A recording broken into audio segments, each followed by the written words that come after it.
नमः विष्णुपादाय कृष्णप्रेष्ठाय श्रीमते भक्तिवेदांत स्वामिनीति नामिने नमस्ते सरस्वती देवं गौरवाणी प्रदारिणे निर्विशेष शून्यवादी पाश्चात्य देशतारिणे नमो विष्णुपादाय कृष्णप्रेष्ठाय भूतले श्रीमते भक्ति सिद्धांत सरस्वती नामिने श्रीवार्षवानवि देवी द्वैताय कुपाध्वये कृष्ण संबंध विज्ञान दायिने प्रभवे नमः। माधुर्योज्वल प्रेमाढ्यो श्री रूपानुग भक्ति श्री गौर करुणा शक्ति विग्रहाय नमस्ते। नमस्ते गौरवाणी श्रीमूर्तये दीन तारिणे श्री रूपानुग विरुद्धाप सिद्धांत ध्वंत हारिणे नमो गौर किशोराय साक्षात् वैराग्य मूर्तये विप्रलम्भोर शाम्बोधि पादाम्बुजायते नमः। नमो भक्ति विनोदाय सचिदानंद नामिने गौर शक्ति स्वरूपाय रूपानुगरायते गौराविर्भाव भूमिस्थं निर्देष्ट सज्जन प्रिय वैष्णव सार्वभौम श्री जगन्नाथाय ते वाञ्छा कल्पतरुभ्यश्च कृपा सिन्धुभ्यश्च पतितानां पावनेभ्यो वैष्णवेभ्यो नमो नमः। नमो महावदान्याय कृष्ण प्रेमप्रदायते कृष्णाय कृष्ण चैतन्य नाम्ने गौरद्विषे नमः। श्री कृष्ण चैतन्य प्रभु नित्यानंद श्री अद्वैत गदाधर श्रीवासादि गौर भक्तगण श्री कृष्ण चैतन्य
विग्रहाय महादिव्य छवि सुंदराय तस्मै महाप्रेम रसप्रदाय श्री चैतन्य चंद्राय नमो नमस्ते चैतन्य चंद्राय नमो नमस्ते चैतन्य चंद्राय नमो नमस्ते नमो भक्ति विनोदाय सचिदानंद नामिने गौर शक्ति स्वरूपाय रूपानुभावाय भक्ति विनोद ठाकुर की जय। भक्ति विनोद ठाकुर की शुभ आविर्भाव तिथि की जय। भगवानेर आविर्भाव देहे तिथि जेहेन पवित्र वैष्णवेर आविर्भाव तिथि सेहेन पवित्र। महाप्रभु वैष्णवंकर गुणगान करने निमित्त शतमुख कहूले महाप्रभु ये आदर्श आम मान आगे उपस्थापन करते जाइछन्ति आचार्य लीला करथिबा আর আচার্য লীলা অভিনয়কারী মহাপ্রভু, প্র্যাকটিক্যাল টিচার শ্রীল ভক্তিবিনোদ ঠাকুর শুভ আবির্ভাব তিথি। ଶ୍ରୀଲ ଭକ୍ତିବିନୋଦ ଠାକୁର ତାଙ୍କର ପୂର୍ବ ନାମ ଥିଲା କେଦାରନାଥ ଦତ୍ତ। 1838 ଖ୍ରୀଷ୍ଟାବ୍ଦ ସେପ୍ଟେମ୍ବର 2 ତାରିଖରେ ନଦିଆ ଜିଲ୍ଲା ଉଲା ଗ୍ରାମରେ ଆବିର୍ଭୂତ ହୁଅନ୍ତି। ତାଙ୍କର ପିତାଙ୍କ ନାମ ଆନନ୍ଦ ଚନ୍ଦ୍ର ଦତ୍ତ। ଆନନ୍ଦ ଚନ୍ଦ୍ର ଦତ୍ତଙ୍କର ପିତାଙ୍କ ନାମ ହଉଛି ରାଜବଲ୍ଲଭ ଦତ୍ତ, ଭକ୍ତିବିନୋଦ ଠାକୁରଙ୍କର ପିତାମହ। 1838 ଖ୍ରୀଷ୍ଟାବ୍ଦ ସେପ୍ଟେମ୍ବର 2 ତାରିଖ ନଦିଆ ଜିଲ୍ଲା ଉଲା ଗ୍ରାମରେ ତାଙ୍କର ଆବିର୍ଭାବ। ଇଏ ହଉଛି ତାଙ୍କର ମାମୁଁ ଘର ଗାଁ। ଏଠାରେ ତାଙ୍କର ପିତା, ତାଙ୍କର ମାତା ଜଗନ୍ମୋହନଙ୍କର ପିତୃଦେବ ଈଶ୍ୱର ଚନ୍ଦ୍ର ମୁସ୍ତଫୀ ବାସ କରୁଥିଲେ। କିନ୍ତୁ ତାଙ୍କର ପିତୃପୁରୁଷ ଗଣ ଓଡିଶା ପ୍ରଦେଶରେ ରହୁଥିଲେ। କଟକ ଜିଲ୍ଲା ବର୍ତ୍ତମାନ ତାହା କେନ୍ଦ୍ରାପଡା ଜିଲ୍ଲା ହେଇଛି। ଅନ୍ତର୍ଗତ ବିରୂପା ନଦୀ କୂଳରେ ଛୋଟି ମଙ୍ଗଳପୁର ଗ୍ରାମ ଅଛି। ସେଠି ତାଙ୍କର ପିତା ପିତାମହ ପିତୃପୁରୁଷ ରହୁଥିଲେ। ହେଉଛି ସେ ଭକ୍ତିବିନୋଦ ଠାକୁରଙ୍କ ଶ୍ରୀପାଠ। କିନ୍ତୁ ତାଙ୍କ ଏ ଯୋଉ ଶ୍ରୀଲ ଠାକୁର ମହାଶୟ ଏଠି ବାସ କରିଛନ୍ତି। ବୈଷ୍ଣବଙ୍କର ପଦରେଣୁରେ ଭୂଷିତ ଏଇ ଅତ୍ୟନ୍ତ ପବିତ୍ର ସ୍ଥାନ ଲୋକଲୋଚନକୁ ଆସିପାରି ନାହିଁ। ଠାକୁର ମହାଶୟଙ୍କ କୃପାରୁ ବର୍ତ୍ତମାନ ସେ ସ୍ଥାନ ଆସିବାକୁ ପ୍ରୟତ୍ନ କରାଯାଉଛି। ଭକ୍ତିବିନୋଦ ଠାକୁର ଏପରି ଓଡ଼ିଶାର ଜଣେ ମହାନ ଭକ୍ତ। ସେ ତାଙ୍କ କଥା କିଏ ଜଣେ ବୁଝିବ? ବୈଷ୍ଣବର କଥା କିଏ ବୁଝେ? ବୈଷ୍ଣବ କ୍ରିୟା ମୁଦ୍ରା ବିଜ୍ଞାନ ବୁଝାଏ। ଭକ୍ତିବିନୋଦ ଠାକୁର ସର୍ବଶ୍ରେଷ୍ଠ ପରୋପକାର ବିଷୟରେ କହିଛନ୍ତି। ସଜ୍ଜନ ତୋଷଣୀରେ ଉଲ୍ଲେଖ କରିଛନ୍ତି। ସର୍ବଭୂତେ ଦୟା 3 ପ୍ରକାର। ଜୀବନ ସ୍ଥୂଳ ଦେହ ସମ୍ବନ୍ଧରେ ଯେଉଁ ଦୟା, ତାହା ସତ୍କର୍ମ ମଧ୍ୟରେ ପରିଗଣିତ। କ୍ଷୁଧିତ ଜୀବକୁ ଭୋଜନ ଦାନ, ପୀଡ଼ିତକୁ ଔଷଧ ଦାନ, ତୃଷିତ ଜୀବକୁ ଜଳ ଦାନ, ଶୀତ ପୀଡ଼ିତ ଜୀବକୁ ଆଚ୍ଛାଦନ ଦାନ, ଏସବୁ ଦେହ ସମ୍ବନ୍ଧୀୟ ଦୟାର ନିଃସୃତ। ବିଦ୍ୟା ଦାନ ହିଁ ଜୀବର ମନ ସମ୍ବନ୍ଧୀୟ ଦୟାର ନିଃସୃତ। ଜୀବର ଆତ୍ମ ସମ୍ବନ୍ଧୀୟ ଦୟା ସର୍ବୋପରି। ସେଇ ଦୟା ପ୍ରଭୃତି ଜୀବଗଣକୁ କୃଷ୍ଣ ଭକ୍ତି ଦେଇ ସଂସାର କ୍ଲେଶ ଉଦ୍ଧାର କରିବା ଯତ୍ନ হয়। କର୍ମକାଣ୍ଡୀ ବ୍ୟକ୍ତିଗଣ ଜୀବର ନିତ୍ୟ ମଙ୍ଗଳ ସେତେ ଦୂର ଅନୁସରଣ କରନ୍ତି ନା। କେହି ଦେହ ସମ୍ବନ୍ଧୀ ଓ ମନ ସମ୍ବନ୍ଧୀ ଦୟାକୁ ଅତିଶୟ ଶୁଭ ବୋଲି ମନେ କରୁ। ଜ୍ଞାନକାଣ୍ଡୀ ବ୍ୟକ୍ତିଗଣ ମନ ସମ୍ବନ୍ଧୀ ଦୟାକୁ ଅଧିକ ଆଦର କରନ୍ତି। ଶୁଦ୍ଧ ଭକ୍ତଗଣ ଭକ୍ତି ପ୍ରଚାର ଦ୍ୱାରା ଜୀବେ ନିତ୍ୟ ମଙ୍ଗଳ ସାଧନ ନିମିତ୍ତ ଯତ୍ନ କରନ୍ତି। ଶ୍ରୀଲ ଠାକୁର ମହାଶୟ ଏଇ ଯୋଉ ସର୍ବଶ୍ରେଷ୍ଠ ଉପକାର ବା ଦୟାର କଥା କହିଲେ କେତେ ବୁଝନ୍ତି? କିଏ କରୁଛି? ବୈଷ୍ଣବ ମହାଜଣଗଣ ଏସବୁ କଥା କହୁଛନ୍ତି।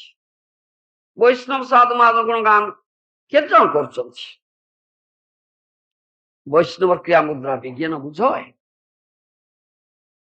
ଯେ ଶରୀର ଉପକାର ବା ମନର କିଛି ଉପକାର ପାଇଁ କିଛି କରନ୍ତି ବା କରୁଛନ୍ତି, ତାଙ୍କର କେତେ ଗୁଣ ଗାନ ହଉଛି। ଆତ୍ମାର କଲ୍ୟାଣ ପାଇଁ କାର୍ଯ୍ୟ ତାଙ୍କ ଗୁଣ ଗାନ କେତେ ଜଣ କରୁଛନ୍ତି? ଆତ୍ମଜ୍ଞାନ କେତେ ଜଣଙ୍କର ଅଛି? ଆତ୍ମା କଥା କେତେ ଜଣ ବୁଝନ୍ତି? ଆତ୍ମାକୁ କେତେ ଜଣ ଦେଖନ୍ତି ବା ଦେଖିବା ଦୃଷ୍ଟି କେତେ ଜଣଙ୍କର ଅଛି? କିନ୍ତୁ ଯୋଉ ସାଧୁ ମହାଜନ ଗଣ ଆତ୍ମାର କଲ୍ୟାଣ ପାଇଁ ଜୀବନ ସାରା କାର୍ଯ୍ୟ କରି ଯାଇଛନ୍ତି, ଯାହାଙ୍କର କୃପାରୁ ଆତ୍ମଦୃଷ୍ଟି ଲବ୍ଧ হয়, ସେମାନଙ୍କୁ କେତେ ଜଣ ଚିହ୍ନନ୍ତି? ସେମାନଙ୍କ ଗୁଣଗାନ ଯେ କରାଯିବ, ମାଇକ ଜଗତରେ ସେମାନଙ୍କର ଗୁଣଗାନ ପ୍ରାୟ କେହି କରନ୍ତି ନା। ଠାକୁର ମହାଶୟ ଯେତେବେଳେ ତାଙ୍କୁ 2 ବର୍ଷ ବୟସ ହେଇଥିଲା, ସେତେବେଳେ କବିତାକାରରେ କଥାବାର୍ତ୍ତା କରୁଥିଲେ। 6 ବର୍ଷ ବୟସରେ ସମସ୍ତ ରାମାୟଣ ମହାଭାରତ ଯାବତୀୟ ତଥ୍ୟ ଆୟତ୍ତ କରିପାରିଥିଲେ। 9 ବର୍ଷ ବୟସରେ ଜ୍ୟୋତିଷ ଶାସ୍ତ୍ର ଆଲୋଚନା କରିଥିଲେ। 10 ବର୍ଷ ବୟସରେ ବ୍ରହ୍ମ ଜିଜ୍ଞାସା ଉଦିତ ହେଇଥିଲା ତାଙ୍କର। ତାଙ୍କୁ ଯେତେବେଳେ 11 ବର୍ଷ ବୟସ ସେତେବେଳେ ତାଙ୍କର ପିତୃ ବିୟୋଗ ହୁଏ। 12 ବର୍ଷ ବୟସରେ ସେ ବିବାହ କରିଥିଲେ। ସେତେବେଳେ ତାଙ୍କର ପତ୍ନୀଙ୍କର ବୟସ ମାତ୍ର ଥିଲା 5 ବର୍ଷ। ସେ ଈଶ୍ୱର ଚନ୍ଦ୍ର ବିଦ୍ୟାସାଗରଙ୍କର ପ୍ରିୟତମ ଛାତ୍ର ଥିଲେ। ବଡ ସ୍ନେହାସ୍ପଦ ଛାତ୍ର ଥିଲେ। ବିଦ୍ୟାସାଗର ମହୋଦୟଙ୍କର ବୋଧୋଦୟ ପୁସ୍ତକରେ ଈଶ୍ୱର ନିରାକାର ସ୍ୱରୂପ ଏଇ ଉକ୍ତି ପାଠ କରି ଠାକୁର ମହାଶୟ ଦିନେ ବିଦ୍ୟାସାଗର ମହାଶୟ ଜିଜ୍ଞାସା କଲେ, ଈଶ୍ୱରଙ୍କୁ ଦେଖି ସେ ତାଙ୍କର ସ୍ୱରୂପ ନିର୍ଣ୍ଣୟ କରୁନାହାନ୍ତି କାହିଁକି?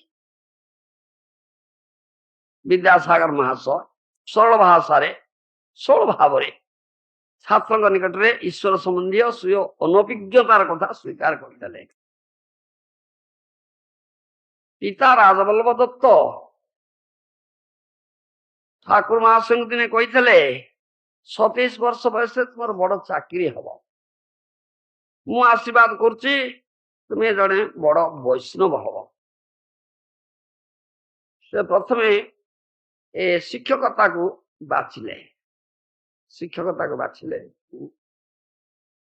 କାରଣ ଅର୍ଥୋପାର୍ଜନର ଶୁକ୍ଳ ବୃତ୍ତି ଏଇଟା, ଯେଉଁଥିରେ ଅନ୍ୟାୟ ଅନୀତିର ପ୍ରଶ୍ନ ଉଠେ ନା।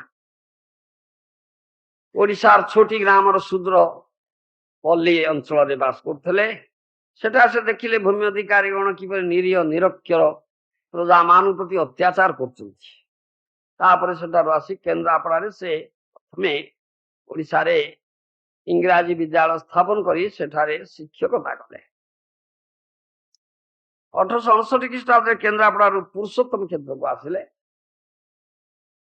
ପୁରୀରେ ଶିକ୍ଷକ ଟ୍ରେନିଂ ପରୀକ୍ଷାରେ ଉତ୍ତୀର୍ଣ୍ଣ ହେଇ କଟକ କଲେଜ ସ୍କୁଲରେ ଶିକ୍ଷକତା ପାଇଲେ।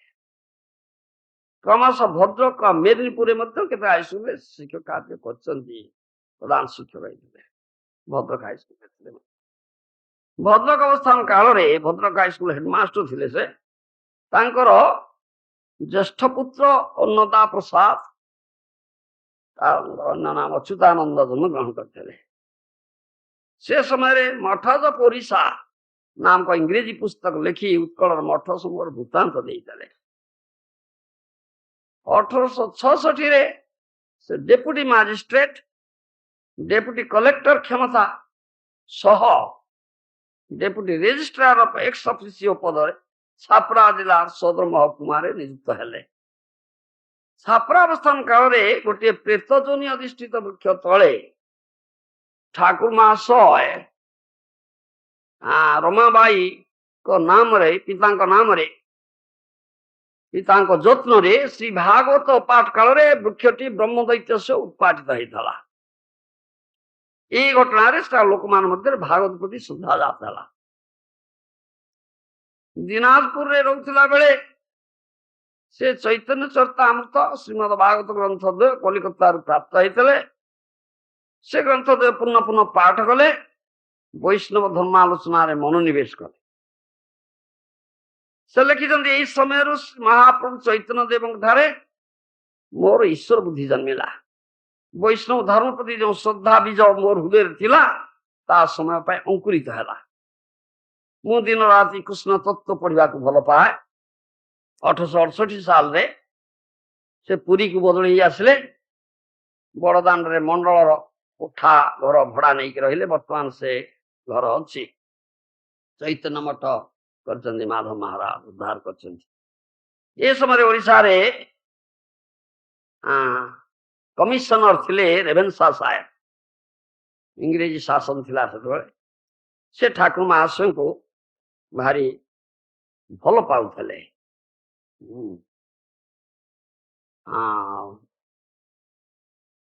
ତାଙ୍କର ପୂର୍ବ ନାମ ଥିଲା କେଦାରନାଥ ଦତ୍ତ। ସେ 1862 ଖ୍ରୀଷ୍ଟାବ୍ଦର କଥା। ସେ ଚୈତନ୍ୟ ଗୀତା ନାମକ ଗଦ୍ୟ ଗ୍ରନ୍ଥ ରଚନା କରିଥିଲେ। ସେତେବେଳେ ସେଥିରେ ସେ ନିଜକୁ ସଚ୍ଚିଦାନନ୍ଦ ପ୍ରେମାଳଙ୍କାର ବୋଲି ପରିଚୟ ଦେଇଥିଲେ। ଏହାପରେ ସେ ସଚ୍ଚିଦାନନ୍ଦ ଦାସ ନାମରେ ପରିଚିତ ହେଲେ। 400 ଚୈତନ୍ୟାବ୍ଦରେ ଗୌଡୀୟ ଗୋସ୍ୱାମୀ ସଂଘ ତାଙ୍କୁ ଭକ୍ତି ବିନୋଦ ନାମ ଦେଲେ। ସେଦିନଠାରୁ ତାଙ୍କ ନାମ ହେଲା ସଚ୍ଚିଦାନନ୍ଦ ଭକ୍ତି ବିନୋଦ ଠାକୁର। ଶିକ୍ଷକ ପଦରୁ ବିଚାରକ ପଦକୁ ଗଲେ। 1871 ଖ୍ରୀଷ୍ଟାବ୍ଦରେ ଅତିବଡି ସମ୍ପ୍ରଦାୟର ବିଚକ୍ଷଣ ନାମକ ଜଣେ ଖଣ୍ଡାୟତ ବଂଶୀୟ ବ୍ୟକ୍ତି ଏକ ଯୋଗୀ ନିଜକୁ ମହାବିଷ୍ଣୁ ବୋଲି କହି ପ୍ରଚାର କରୁଥିଲା। ନାନା ଯୋଗ ସିଦ୍ଧି ପ୍ରଦର୍ଶନ କରୁଥିଲା। ଥରେ ଚୈତ୍ର ପୂର୍ଣ୍ଣିମା ତିଥିରେ ନିଶା କାଳରେ ରାସଲୀଳା କରିବ ବୋଲି ଯୁବତୀ ମାନଙ୍କ ନିକଟକୁ ସମ୍ବାଦ ପଠେଇଲା। ଏଇ ଖଣ୍ଡଗିରି ପାଖରେ କରୁଥିଲା। ଭକ୍ତି ବିନୋଦ ଠାକୁର ଲୋକମାନଙ୍କ ମଧ୍ୟରେ ଆପତ୍ତି ହେଲା। ସେ ଭଗବାନ ଅବତାର ହେଇଛନ୍ତି, କୃଷ୍ଣ ଅବତାର ହେଇଛନ୍ତି, ଆଉ ରାସଲୀଳା କଲେ ଯୁବତୀ ସବୁ ଘର ଦ୍ୱାର ଛାଡିକି ଧାଇଁଲେ। ଆପତ୍ତି ହେଲା। ଭେନ୍ସା ସାହେବ କମିଶନରଙ୍କ ପାଖରେ ସାହେବ ଭକ୍ତି ବିନୋଦ ଠାକୁରଙ୍କୁ ପଠେଇଲେ। ବୁଝ ଥିଲେ ଭକ୍ତି ବିନୋଦ ଠାକୁର ତ ବୈଷ୍ଣବ, ସେ ଜାଣନ୍ତି ତତ୍ତ୍ୱ। ଯେ ନିଜକୁ ଭଗବାନ କହେ, ଭଗବାନଙ୍କ ଅବତାର କହେ, ପାଷଣ୍ଡିସ। ସେ କହିଲା କାଷ୍ଠ ପାଷାଣ ମୂର୍ତ୍ତି, ପିତୁଳା ପୂଜା କାହିଁ କରୁଛ? ଆମେ ଭଗବାନ। अर्चे शिलाधीर वैष्णवे जाति बुद्धि गुरुसु नरमती पाषंडी नारकी पद्म पुराण। अर्चावतार विग्रह को जे शिला पाषाण मूर्ति बोली कह, धातुर मूर्ति बोली कह, वैष्णव जाति बुद्धि करे, गुरु को साधारण मान बुद्धि करे, से पाषंडी नारकी। भक्ति विनोद ठाकुर संगे संगे जाने पाषंडीटा नारकीटा। से आदेश देले तांकु बंदी कर, जेल खाना नहीं ठुकी दियो। पुलिस वाला गले, जोगी थिला, किमिया जानी थला, कंपाउंड भीतर प्रवेश कला के मुंड बुलाए पड़ जाते सब। आओ पुलिस वाला आओ बंदी करी पारले ना। रिपोर्ट कर ना आज्ञा से भगवान आमे ताको बंदी करी पारिबा ना। आओ भक्ति ठाकुर के भगवान से पाषंडीटा नारकीटा सेटा जगन्नाथ काष्ठ पाषाण विग्रह बोली कहूची, निजको भगवान को पाषंडी नारकी सेटा भगवान। से सब कहे आस आम संगे आस। भक्ति विनोद ठाकुर बोले नाम उच्चारण करी हरे कृष्ण कृष्ण कृष्ण हरे हरे हरे राम उच्चारण कर क्या गले हरनाम उच्चारण कर जोगी किमिया किसी काम कर जोगी किमिया काम करला ना। पका हांड पका नहीं चल बंदी कर जेल खाना ठुकिले। भक्त पाषंडी को जेल दंड देते, आजीवन जेल दंड, आजीवन। हाँ लाइफ सेंटेंस ना कौन कहता। हाँ लाइफ लॉन्ग इम्प्रिजनमेंट, आजीवन जेल दंड देले। जिते बड़े जेल से प्राण त्याग करने को जाऊँची, से इच्छा प्रकाश कला से महात्मा को आम दर्शन करवा। भक्ति विनोद ठाकुर, भक्ति विनोद ठाकुर गले पाधुल नेला मरीगला। जाओ कृपा पाई।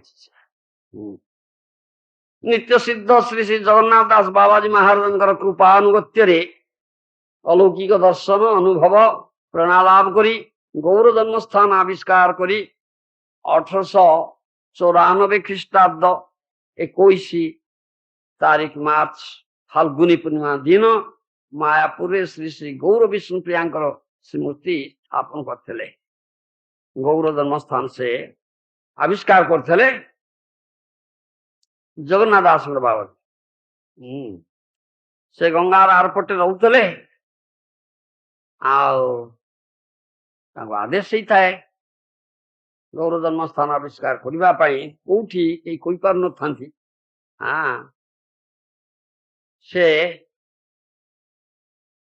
रात उठती प्राय राति 2टा बेलू उठी जाती रहीबार उठा देख आलोक स्तंभ देखा आरपटे गंगा आरपटे आलोक स्तंभ।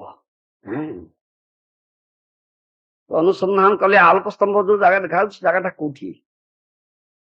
ସେଇ ଜାଗା ହଉଛି ମହାପ୍ରଭୁଙ୍କର ଆବିର୍ଭାବ ମାୟାପୁର, ମହାପ୍ରଭୁଙ୍କର ଆବିର୍ଭାବ ସ୍ଥଳ। ଅନୁସନ୍ଧାନ କରି ସେ ଜାଗା ପାଇଲେ। ସେ ଯୋଉ ଜଗନ୍ନାଥ ଦାସ ବାବାଜୀ ମହାରାଜ, ଜଗନ୍ନାଥ ଦାସ ବାବାଜୀ ମହାରାଜ ଯାଇକରି ସେଠି ବଡ ଏକ୍ସଟାଟିକ ପୁଲକିତ ଚିତ୍ତରେ ହରିନାମ କରି ଗଡାଗଡି କରିଥିଲେ। ସେଇ ଜାଗାଟା ନିର୍ଦ୍ଦେଶ କରିଥିଲେ। ସେ ଜାଗା ସେତେବେଳେ ମୁସଲମାନ ମାନଙ୍କ କବଳରେ ଥିଲା, ଅଧିକାର କରିନେଇଥିଲେ। ମିଆଁପୁର ବୋଲି କୁହାହଉଥିଲା, ମାୟାପୁର। ମୁସଲମାନ ମାନେ ସେଠି କିଛି କରିପାରୁନଥିଲେ। ତାକୁ ଚାଷ କରିକିରି ଫସଲ ଧାନ ଯେତେ ବୁଣିଲେ କଣ, ଖାଲି ତୁଳସୀ ଗଛ ଉଠୁଥିଲା, କିଛି କରିପାରୁନ। ତୁଳସୀ ଗଛ ଉଠୁଛି ଖାଲି। ଆଉ ଠାକୁର ମହାଶୟ କହିଲେ ଏ ଜାଗା କଣ କରୁଛ ତୁମେ? ନା ଏ ଜାଗାରେ କିଛି ହବ ନା, ଇଏ ଖାଲି ତୁଳସୀ ଗଛ ଉଠୁଛି, ଆଉ କିଛି ହବ ନା। ଠାକୁର ମହାଶୟ କହିଲେ ସେ ଜାଗାଟା ଆମକୁ ଦେଇଦିଅ, ତ ତୁମେ କରୁନା। ନେଇଥିଲେ ଜାଗାଟା, ସେଠି ମନ୍ଦିର ନିର୍ମାଣ କଲେ। ମନ୍ଦିର ନିର୍ମାଣ କରିବା ପାଇଁ ସେ ଦ୍ୱାର ଦ୍ୱାର ଯାଇକରି ଭିକ୍ଷା ମାଗୁଥିଲେ। ଦ୍ୱାର ଦ୍ୱାର ଯାଇକି ଭିକ୍ଷା ମାଗୁଥିଲେ। ସେତେବେଳେ ମୁଦ୍ରାର ମୂଲ୍ୟ ବହୁତ ଥିଲା। ଯାହା ତୁମେ କହୁଛ କଣ କହୁଛ ଇଂରେଜୀରେ ଫେସ୍ ଭ୍ୟାଲ୍ୟୁ। Face value. ଚାରଣା ପଇସା ଯିଏ ଦଉଥିଲା ଖୁବ ବେଶୀ ଦାନ ହେବାଣି। ପାହୁଲା ଥିଲା, କଡା ଗଣ୍ଡାର ହିସାବ ଥିଲା ସେତେବେଳେ। ଚାରଣା ପଇସା ଦାନ କରୁଥିଲା, ଓ ବହୁତ ଦେଲା। ଟଙ୍କାଟାଏ ଦେଲା ତ ବହୁତ ଦେଲା। ଏଇପରି ସେ ଦାନ ସଂଗ୍ରହ କରୁଛନ୍ତି। ଚାରଣା 50, ଆଉ ଆଠଣିଟିଏ, ଚାଣିଟିଏ, 10 ପଇସା, 5 ପଇସା ପାହୁଲାଟିଏ। ଏବେ ଦାନ ସଂଗ୍ରହ କରିକି ସେ ମନ୍ଦିର କରିଛନ୍ତି। ଯୋଉ ମନ୍ଦିର ବର୍ତ୍ତମାନ ମାୟାପୁର ଯୋଗପୀଠରେ ଅଛି, ଭକ୍ତି ବିନୋଦ ଠାକୁର ସେ ମନ୍ଦିର ଏହିପରି ଦାନ ସଂଗ୍ରହ କରିକି ମନ୍ଦିର ନିର୍ମାଣ କରିଛନ୍ତି। ଏବଂ 1894 ଖ୍ରୀଷ୍ଟାବ୍ଦ ମାର୍ଚ୍ଚ 21 ତାରିଖ ଫାଲ୍ଗୁନୀ ପୂର୍ଣ୍ଣିମା, ଗୌର ଆବିର୍ଭାବ ତିଥି। ସେଦିନ ମଧ୍ୟ ସେହିପରି ଚନ୍ଦ୍ରଗ୍ରହଣ ହେଇଥିଲା। ସେ ତିଥିରେ ଗୌର ବିଷ୍ଣୁପ୍ରିୟାଙ୍କ ଶ୍ରୀମତୀ ସ୍ଥାପନ କରିଥିଲେ। ସେଠି ଶ୍ରୀମଦ୍ ମହାପ୍ରଭୁଙ୍କ ଆବିର୍ଭାବ ତିଥି ପରି ଫାଲ୍ଗୁନୀ ପୂର୍ଣ୍ଣିମା ଦିନ ମଧ୍ୟ ଚନ୍ଦ୍ରଗ୍ରହଣ, ସମସ୍ତ ଶୁଭ ଯୋଗ ସମ୍ମିଳିତ ହେଇଥିଲା।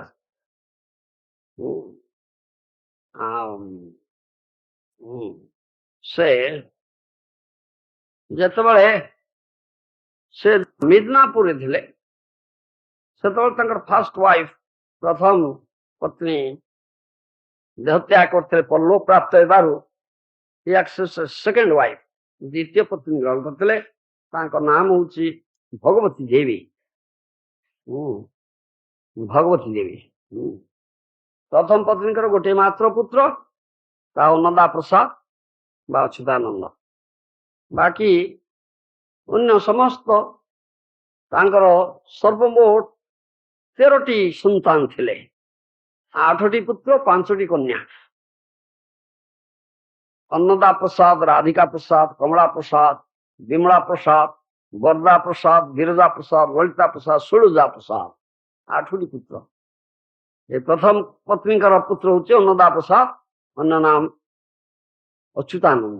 बाकी समस्त पुत्र कन्या, 5टी कन्या, सौदामिनी, कादम्बिनी, कृष्ण विनोदिनी, श्याम सरोजिनी, हरि प्रेमोदिनी। 5टी कन्या थी। 13 चिल्ड्रेन। ये 13 चिल्ड्रेन। ये समस्ते द्वितीय पत्नी संतान थे। विमला प्रसाद जे से हेले भक्ति सिद्धांत सरस्वती ठाकुर। कथित अच्छी ये जो जोगी को ऋषिकेश जेल दंड देदेले से राति तो बहुत छोट छोट छुआ सब तो वर्षे 2 वर्ष अंतरे सब जन्म ही था। छोट छोट छुआ सब डायरिया है, झाड़ा है, बांति है, किमिया कला जोगीटा। स्त्री नाम हूँ भगवती देवी। भगवती देवी द्वितीय पत्नी नाम हूँ भगवती देवी। कांदिले मो छुआ गुड़ाक मरजे से भगवान जेल उद्धार खलास कर पासंडीटा भगवान किमिया कर बस हरिनाम कर ପତି ପତ୍ନୀ ଟିକେ ବସି ରାତି ସାରା ହରିନାମ କଲେ, ହରେ କୃଷ୍ଣ ହରେ କୃଷ୍ଣ କୃଷ୍ଣ କୃଷ୍ଣ ହରେ ହରେ ହରେ ରାମ ହରେ ରାମ। ରାତି ପାଇଲା ବେଳକୁ ଛୁଆ ଗୁଡିକ ଭଲ ହେଇଗଲେ। ଏସବୁ କଥା ଅଛି, ଏସବୁ କଥା ଅଛି। ଏବଂ ବିମଳା ପ୍ରସାଦ ଭକ୍ତି ସିଦ୍ଧାନ୍ତ ସରସ୍ୱତୀ ଗୋସ୍ୱାମୀ ପ୍ରଭୁପାଦ ଜନ୍ମ ହେଇଥିଲେ। ଆଉ ସେ ଶିଶୁ ଥିଲେ, ସେତେବେଳେ ଜଗନ୍ନାଥ ରଥଯାତ୍ରା ସମୟରେ ଭଗବତୀ ଦେବୀ ତାଙ୍କର ଶିଶୁ ପୁତ୍ରକୁ ନେଇକରି ରଥ ଉପରେ ଚଢି ଜଗନ୍ନାଥ ଦର୍ଶନ କରୁଥିଲେ। ଜଗନ୍ନାଥ ପ୍ରସାଦୀ ମାଳା ତା ଉପରେ ପଡିଥିଲା। ଜଣା ଯାଉଥିଲା ଯେ ଏଇ ମହାପୁରୁଷ ଜନ୍ମ ହେଇଛନ୍ତି, ବାଣୀ ପ୍ରଚାର କରିବେ, ଭକ୍ତି ସିଦ୍ଧାନ୍ତ ସରସ୍ୱତୀ ହେଲେ। ଏଇସବୁ କଥା ଅଛି, ଏସବୁ କଥା ଅଛି। ତେଣୁ ଠାକୁର ନିତ୍ୟ ସିଦ୍ଧ ପାର୍ଷଦ ଏଇ ସୁଦ୍ଧା ଲୋକ ଶିକ୍ଷା ପାଇଁ ଗୁରୁ ଗ୍ରହଣ କରିଥିଲେ। ଜାନବାସାକାର ପଞ୍ଚରାତ୍ରିକ ଦୀକ୍ଷା ଗ୍ରହଣ କରିଥିଲେ। ତାଙ୍କର ଗୁରୁ ହଉଛନ୍ତି ବିପିନ ବିହାରୀ ଗୋସ୍ୱାମୀ।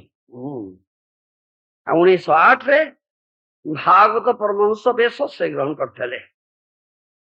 1914 ଖ୍ରୀଷ୍ଟାବ୍ଦ ଜୁନ 23 ତାରିଖରେ ସେ ନିତ୍ୟ ଲୀଳାରେ ପ୍ରବେଶ କରିଥିଲେ। ନିତ୍ୟ ଲୀଳାରେ ପ୍ରବେଶ କରିଥିଲେ। କଥା ଅଛି, ଭକ୍ତିବିନୋଦ ଠାକୁର 14 ଖ୍ରୀଷ୍ଟାବ୍ଦ ଜୁନ 23 ତାରିଖରେ ଅପ୍ରକଟ ଲୀଳା ପ୍ରକାଶ କରିବା ପର୍ଯ୍ୟନ୍ତ ଗୌଡୀୟ ବୈଷ୍ଣବ ଧର୍ମର ଆତ୍ମଧର୍ମ ଭାବ ଧର୍ମ ସତ୍ୟ ପ୍ରଚାର ନିମିତ୍ତ ସର୍ବତ ଭାବେ ନିଜ ଜୀବନ ଉତ୍ସର୍ଗ ଦିଆଯାଇଛି। ଯଦା ଯଦା ଇ ଧର୍ମସ୍ୟ ଗ୍ଲାନିର୍ଭବତି ଭାରତ, ଗୀତାର ଯାହା କୁହାଯାଇଛି, ଯେତେବେଳେ ଧର୍ମର ଗ୍ଲାନି ଉପସ୍ଥିତ হয় ସେତେବେଳେ ଭଗବାନ କୃଷ୍ଣ ସପାର୍ଷଦ ଅବତାର ଲୀଳା ପ୍ରକଟ କରନ୍ତି। ଉଦ୍ଦେଶ୍ୟ ଧର୍ମ ସଂସ୍ଥାପନାର୍ଥାୟ ସମ୍ଭବାନ। ଏ ବାଣୀର ମୂର୍ତ୍ତ ପ୍ରକାଶ ଠାକୁର ଭକ୍ତି ବିନୋଦ। ଭଗବାନଙ୍କ ଅସ୍ତିତ୍ୱ ନେଇ ସନ୍ଦେହବାଦିକତା, ତାର୍କିକତା, ନିଷ୍ଫଳ ତାର୍କିକତା ଯୁଗରେ ସେ ସନାତନ ଧର୍ମ ପୁନରୁଦ୍ଧାର ସାଧନ ଉଦ୍ଦେଶ୍ୟରେ ତରବାରୀ ଠାରୁ ଅଧିକ ଶକ୍ତିଶାଳୀ ତାଙ୍କର କଲମ ଧରିଥିଲେ। Pen is mightier than sword. Saying is there. କଲମ ବଲମ ଠାରୁ ଶକ୍ତିଶାଳୀ। Pen is mightier than sword. ସେ କଲମ ଧରିଥିଲେ। ଗୌଡୀୟ ଆଚାର୍ଯ୍ୟ ବର୍ଗଙ୍କ ଧାରାରୁ ପ୍ରାଣିତ ହେଇ ବିଜ୍ଞାନ ତର୍କ ସର୍ବସ୍ୱ ବସ୍ତୁବାଦ ନିରୀଶ୍ୱରବାଦ ଖଣ୍ଡନ କରି ବିଭିନ୍ନ ଭାଷାରେ ପୁସ୍ତକ ପରେ ପୁସ୍ତକ ଲେଖି ଚାଲିଲେ ଏବଂ ସ୍ୱରୂପ ବିସ୍ମୃତବଦ୍ଧ ଜୀବଙ୍କୁ ସନାତନ ଶ୍ରୁତି ସଭ୍ୟତା ଶିକ୍ଷା କୃଷ୍ଟିର ପ୍ରକୃତ ଆଲୋକରେ ଉଦ୍ଭାସିତ କରାଇଲେ। ବିମୁଖ ଜୀବର ଶ୍ରୁତ ଜ୍ଞାନ ଲାଭ ବ୍ୟତୀତ ପରତତ୍ଵର ସାମୁଖ୍ୟ ଲାଭର ଅନ୍ୟ କୌଣସି ପଥ ନାହିଁ। ଶ୍ରୀ ରୂପ ସନାତନ ଶ୍ରୀଜୀବ ପ୍ରମୁଖ ଗୌଡୀୟ ଗୁରୁବର୍ଗ ଶବ୍ଦ ବ୍ରହ୍ମର ସାର ନିଗମ କଳ୍ପତରୁର ଗଣିତ ଫଳ ସ୍ୱରୂପ ଶ୍ରୀମଦ ଭାଗବତର ଶିକ୍ଷା ଓ ସିଦ୍ଧାନ୍ତ ଏପରି ବିଶ୍ଲେଷଣାତ୍ମକ ଭାବରେ ଆଲୋଚନା କରୁଛନ୍ତି ଯେ ସେମାନେ ଯଥାର୍ଥ ଗୁରୁ କାର୍ଯ୍ୟ କରିଛନ୍ତି। ଗୌଡୀୟ ଗୁରୁବର୍ଗଙ୍କ ଶ୍ରୁତିକୁ ଶ୍ରୀଲ ଭକ୍ତିବିନୋଦ ଠାକୁର ସରଳ ଭାଷାରେ ଶୃଙ୍ଗାର କରି ସଜେଇ ଦେଇଯାଇ ଏଇଥିପାଇଁ ଷଡ଼ ଗୋସ୍ୱାମୀଙ୍କ ପରେ ସପ୍ତମ ଗୋସ୍ୱାମୀ ରୂପରେ ସର୍ବଜନ ବିଦିତ। ଜୀବ ଗୋସ୍ୱାମୀଙ୍କର ପଦାଙ୍କ ଅନୁସରଣରେ 1884 ସାଲରେ ବିଶ୍ୱ ବୈଷ୍ଣବ ସଭା ପୂର୍ଣ୍ଣ ପ୍ରତିଷ୍ଠା କରି ସେ ବୈଦିକ ଧର୍ମ ଉପନିଷଦ ବେଦାନ୍ତ ଶ୍ରୀମଦ ଭାଗବତ ଶ୍ରୀ ଚୈତନ୍ୟ ମହାପ୍ରଭୁଙ୍କର ଜୀବନ ଦର୍ଶନ ପ୍ରଚାର କରନ୍ତି। ତାଙ୍କର ଏହି ଅତ୍ୟୁଜ୍ୱଳ ପ୍ରୟାସ ଧାରା ଉତ୍ତରାଧିକାର ସୂତ୍ରରେ ଶ୍ରୀଲ ଭକ୍ତି ସିଦ୍ଧାନ୍ତ ସରସ୍ୱତୀ ଗୋସ୍ୱାମୀ ପ୍ରଭୁପାଦଙ୍କୁ ପ୍ରାପ୍ତ ହୁଅନ୍ତି। ଏହି ଗୌଡୀୟ ମହତ ଆଦର୍ଶ ସମୁଦ୍ର ହିମାଚଳ ତଥା ବୈର୍ଭାରତରେ ଛାଡ଼ି ଦିଅନ୍ତି। ସେ ପ୍ରଫେସି ଭବିଷ୍ୟତବାଣୀ ଦେଇଥିଲେ। ତାଙ୍କର ଥିଲା ମହାପ୍ରଭୁଙ୍କର ଦର୍ଶନ ଶିକ୍ଷା ଇଂରେଜୀ ଭାଷାରେ ପାଶ୍ଚାତ୍ୟ ଜଗତରେ ପ୍ରଚାର କରିବା ପାଇଁ ପଡିବ। କାରଣ ଭାରତୀୟ ମାନେ ଅନ୍ଧ ଭାବରେ ଇଂରେଜୀ ଶିକ୍ଷା ସଭ୍ୟତାକୁ ଅନୁକରଣ କରି ଯାଉଛନ୍ତି। ଦୁଃଖ ହଉଥିଲା। ଇଂରେଜୀ ଭାଷାରେ ପ୍ରଚାର କରିବା ପଡିବ, ସେ ଦେଶରେ ପ୍ରଚାର କରିବା ପାଇଁ ପଡିବ, ସେମାନଙ୍କ ଭିତରେ ପ୍ରବେଶ କରିବା ପାଇଁ ପଡିବ। ତା ନହେଲେ ଭାରତକୁ ଦୁର୍ଗତି ଆସିଯାଉଛି। ମହାପ୍ରଭୁଙ୍କର ବି ଭବିଷ୍ୟତବାଣୀ ଥିଲା, ପୃଥିବୀ ଆସୁଛନ୍ତି ନଗର ଆଦି ଗ୍ରାମ ସର୍ବତ ପୂଜାର ହୋଇବେ ମୋର ନା। ଭବିଷ୍ୟତବାଣୀ ଅଛି, ତାଇ ସିଦ୍ଧ। ଏବଂ ସେ ବି ଭବିଷ୍ୟତବାଣୀ ପ୍ରଚାର କଲେ ଏକ ଯୋଗ୍ୟ ପୁତ୍ର ଜନ୍ମ ହବ, ଯେ କି ବାଣୀକୁ ସମଗ୍ର ପୃଥିବୀରେ ପ୍ରଚାର କରିବ ଇଂରେଜୀ ଭାଷାରେ। ତାଙ୍କ ଯୋଗ୍ୟ ପୁତ୍ର ରୂପେ ଭକ୍ତି ସିଦ୍ଧାନ୍ତ ସରସ୍ୱତୀ ଗୋସ୍ୱାମୀ ଠାକୁର ଜାତ ହେଲେ, ଯେ କି ସେ ଆଶ୍ଚର୍ଯ୍ୟ ଯାଇନାହାନ୍ତି, କିନ୍ତୁ ତାଙ୍କର ଶିଷ୍ୟମାନଙ୍କୁ ତାଲିମ ଦେଲେ ଏବଂ ପ୍ରେରଣା ଦେଇ ପଠେଇଲେ ଯାହା ପ୍ରଚାର କର। ତାଙ୍କର ଯୋଗ୍ୟତମ ଶିଷ୍ୟ ଆମର परमाराध्यतम गुरुदेव श्री श्रीमद श्री भक्ति वेदांत स्वामी रूपाजी महाराज पूर्ण कृपा लाभ कले। महाप्रभु कृपा, भक्ति विनोद ठाकुर कृपा, भक्ति सिद्धांत कृपा, आचार्यवर्ग कृपा, शक्ति निज जहाँ कहते कृष्ण शक्ति बिना नुहे तार प्रवर्तन, शक्ति शक्ति आवेश अवतार से ये वाणी को सबल कर प्रचार कर। भक्ति सिद्धांत सरस्वती गोस्वामी यांको आदेश करने पूर्व से पठे भक्ति प्रतिभा तीर्थ भक्ति वन महाराज ये सब जाइए कि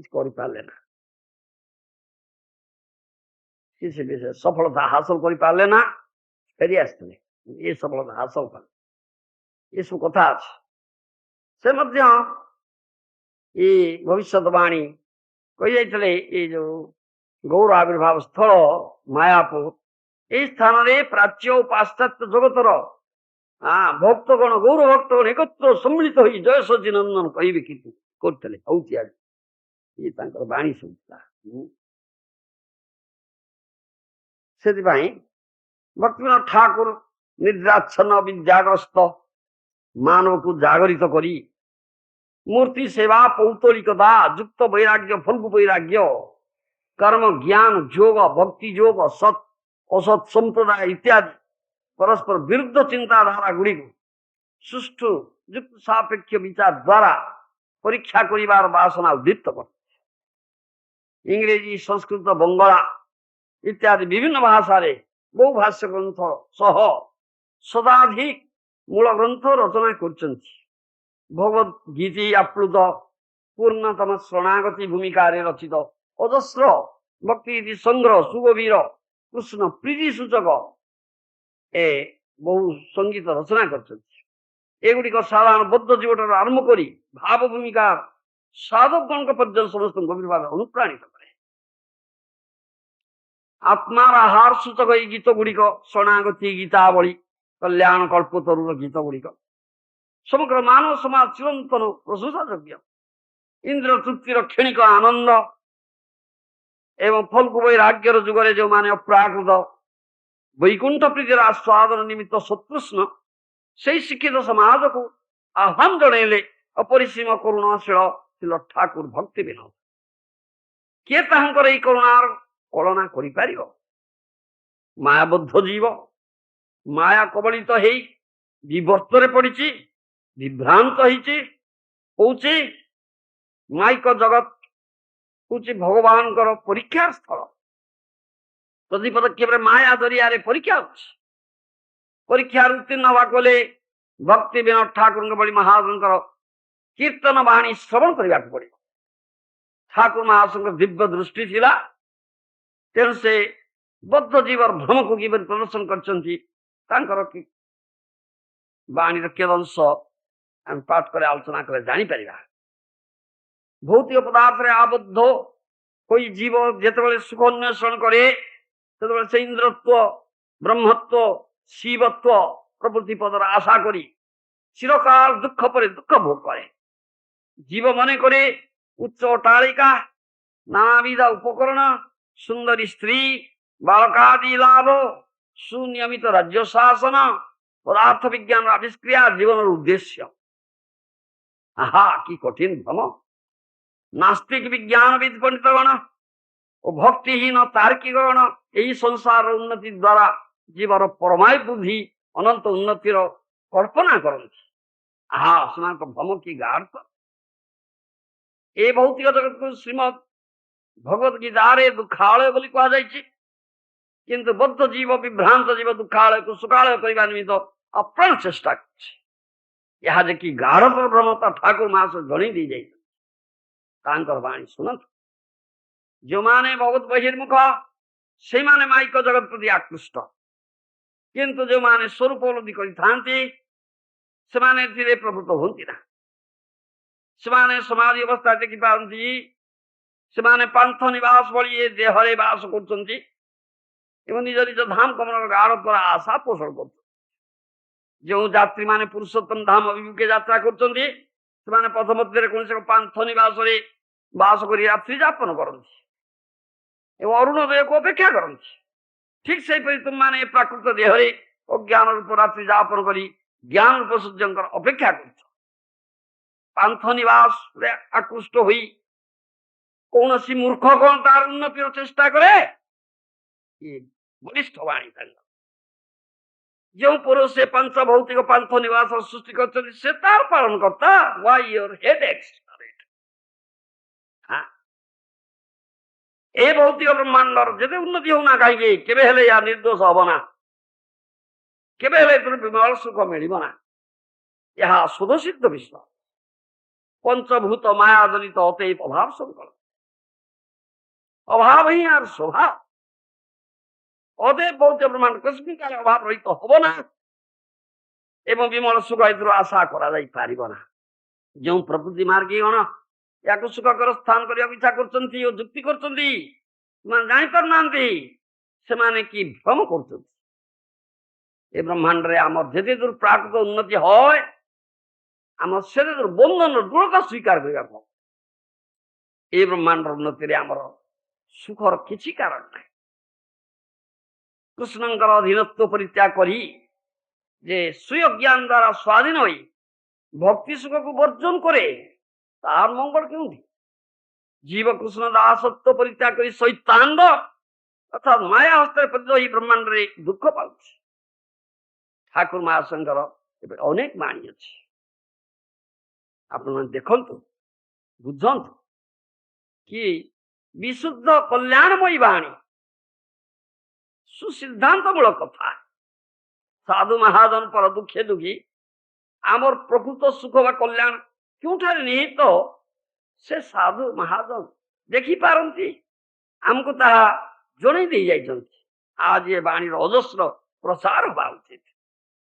ସୁଧୀ ସମାଜ ନେତୃବର୍ଗ ଏହା ଗଭୀର ଭାବେ ଅନୁଶୀଳନ କରନ୍ତୁ, ଅନୁଧ୍ୟାନ କରନ୍ତୁ। ଯଦି ପ୍ରକୃତରେ ମାନବ ସମାଜର କଲ୍ୟାଣ ପ୍ରୟାସ ହୋଇଥାନ୍ତି ତାହେଲେ ଶ୍ରୀଲ ଠାକୁର ମହାଶଙ୍କର ବାଣୀକୁ ଗ୍ରହଣ କରନ୍ତୁ। ଜୀବନରେ ତଦନୁଯାୟୀ ଆଚରଣ କରି ଜଗତବାସୀଙ୍କୁ ଶିକ୍ଷା ଦିଅନ୍ତୁ। କଲ୍ୟାଣ ନିଶ୍ଚୟ ହବ। ଏଥିରେ ଠାକୁର ମହାଶଙ୍କର ଅପାର କରୁଣା ନିହିତ ଅଛି। ମୋର ଶକ୍ତି ନାହିଁ ଠାକୁର ମହାଶଙ୍କର ବହୁମୁଖୀ ଅନନ୍ତ ପ୍ରତିଭାକୁ ବର୍ଣ୍ଣନା କରିବା ପାଇଁ। ଶେଷରେ ତାଙ୍କର କୃପା ପ୍ରାର୍ଥନା କରି ରହୁଛେ। ଆଦଦାନ ସ୍ତୃଣଂ ଦନ୍ଥି ଦୌଜାଚେ ପୁନଃ ପୁନଃ ଭକ୍ତି ବିନୋଦ ପାରାବ୍ଦ ରେଣୁ ସ୍ୟାତ୍ ଜନ୍ମ ଜନ୍ମନି। सच्चिदानंद भक्ति विनोद ठाकुर की सच्चिदानंद भक्ति विनोद ठाकुर की शुभ आविर्भाव तिथि की।